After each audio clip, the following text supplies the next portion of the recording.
ഒരു ചായ തരൂ. ചായ ബൈപ്പാസ് റോഡാണ് മനുഷ്യ. നിർബന്ധ ചായ കുടിക്കണമെന്നുണ്ട്. ചായ കുടിക്കണമെന്നുണ്ട്. പക്ഷെ ചായ കുടിക്കണമെന്നുണ്ടെങ്കിൽ ഭാര്യ പറഞ്ഞാല് എന്തെങ്കിലും ഒരു ആഗ്രഹം പറഞ്ഞു കൊടുത്താൽ അത് സ്പോട്ടില് നിറവേറ്റി കൊടുക്കണം. ഇവിടെ ഒരു സ്പോട്ട് ഉണ്ട്, തലപ്പാറ. നമുക്കൊന്ന് പോയി നോക്കാം. വെയിറ്റ് ബസി, ഇതാണ് ചായ കഫേ.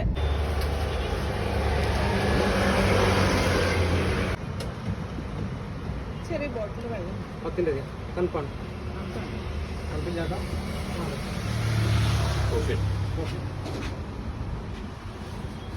അപ്പോ ചായ വാങ്ങി തന്നിക്കണ് ആഗ്രഹം പറഞ്ഞപ്പോ. ഇനി ഡോറും തുറന്നിരുന്നു അല്ലേ?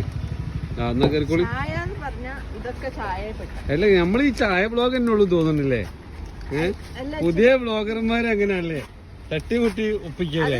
ചായ എന്ന് പറഞ്ഞാല് ചായ മാത്രല്ല പെടുക, ചായക്ക് ഇറങ്ങിയാല് ചായന്റെ പകരം ചായക്ക് സപ്പോർട്ടായിട്ട് കൊറേ സാധനം, കാഷ്യൂ, നുറുക്ക്, മാസ്ക്, ടിഷ്യൂ, എന്താ പറയാ, വേറൊന്നുണ്ട്, ചുക്ക് കാപ്പി, വണ്ടി വിടല്ലേ, ഇതൊന്നും വേണ്ടല്ലോ. ഇതാണ് അവസ്ഥ. കണ്ടോ, 2 നുറുക്ക് ചായക്ക്, ഒരു ചായ 2 നുറുക്ക്. അപ്പൊ ഞാൻ പറഞ്ഞില്ലേ, മാക്സിമം നമ്മളെ ചാനൽ സപ്പോർട്ട് ചെയ്യല്.